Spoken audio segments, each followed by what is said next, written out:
Time for more of today's top stories now. And with New South Wales schools resuming amid the Omicron wave, parents are being offered $500 vouchers to help cover the cost of before and after school care. The state government says the vouchers can be used from February 27th, the state's return to work date, but there are fears the program won't stretch far enough. Based on the money the government has committed to, that this will really only apply to about half of the families in public primary schools across the state. This kid was heading back to school today, and boy, did a subject sound a little different from when I was a student. I'm most looking forward to doing maths and science. And are they your favourite subjects? What do you like about those subjects? Like how to mix chemicals with water and make elephants' toothpaste. Elephant toothpaste? Schools have changed a bit. When I went to school, we did not have one elephant. No. Certainly How many elephants do they have now? That's incredible. That's incredible. Despite WA's hard border, COVID has found its way into 2 mine sites in the Pilbara. At least 70 people are reportedly isolating after cases popped up at the Yandi iron ore mine and the Yalgoo copper and zinc mine. Contacts tracing and deep cleaning are underway. Relief supplies are on their way to the South Australian town of Cooperative, which has been cut off by heavy rain and flash flooding. Overland deliveries are next to impossible with roads and rail lines washed away. The Defence Force is now working to deliver around 20 tonnes of goods by tomorrow evening. 6 flights of this are programmed at this stage. That can, of course, change depending on not only weather conditions but also the requirements of the people on the ground.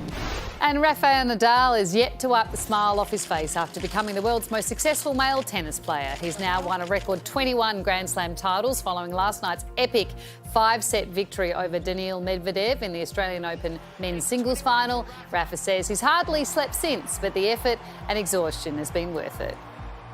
The satisfaction is just impossible to describe. Now, for me, it's just amazing to have this trophy with me. They're still wiping off the sweat off the floor currently. See a man sweat that much? Yeah, it was Bikram tennis, really, wasn't it? That's He actually had to ask for sawdust to be taken onto the centre court to put on his hands because he was losing the grip on the racket. I mean, he's described it as one of his greatest comebacks of all time. I mean, did you stay up to watch till the end? No, I didn't get all the way through. I think you're the only one who got through. Yeah, I got through. I think I got through. Still awake?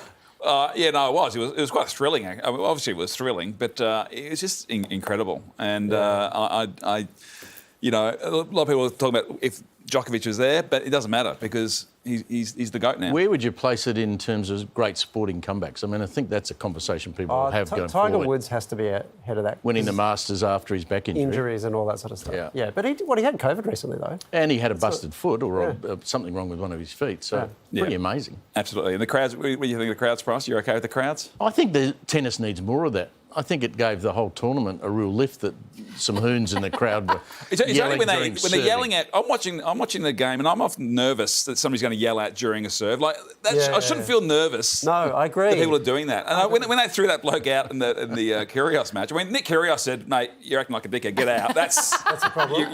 My son recently discovered John McEnroe.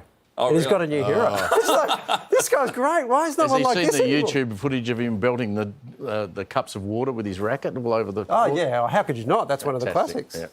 Yeah. Some more news now, and the Aussies are breathing a sigh of relief just days out from the start of the Beijing Winter Olympics. Tali Gill, one half of our first ever curling team, has now tested negative to COVID. She had returned a positive PCR when she arrived in China. It's now believed that was just lingering traces of the virus, which she contracted in Canada a number of weeks ago. And forget counting sheep. Apparently, the secret to waking up and feeling refreshed is about counting sleep cycles.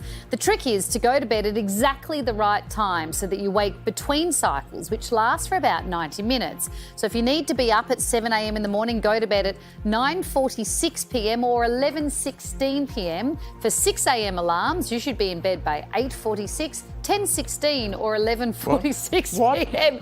If you wake mid-cycle, you can feel grumpy or tired. That explains Now I've worked it out. for you. Yeah, exactly. So I get up at 4 a.m. What cycle am I on? That's 7:53 exactly. You should be. I better get going. See you later. Is it possible that somebody has woken mid-cycle for 67 years? Is that possible? I reckon that's the key. Trying to go to bed exactly on that means that you're not going to go to bed exactly on that. I know, and if you take a little long to get to sleep, You get might have up. to wait another hour. Yeah, you've got 90 minutes. I think, aren't there are bloody apps for thing. this, I'm sure. What's that? That like they try to monitor what cycle you're in, and then your alarm goes off when you're at the right point of the cycle. Right. I'm sure that's true. Or maybe I just made it up. Yeah, my child's my that is- alarm. She doesn't care what part of my She cycle doesn't I'm have in. a monitor on the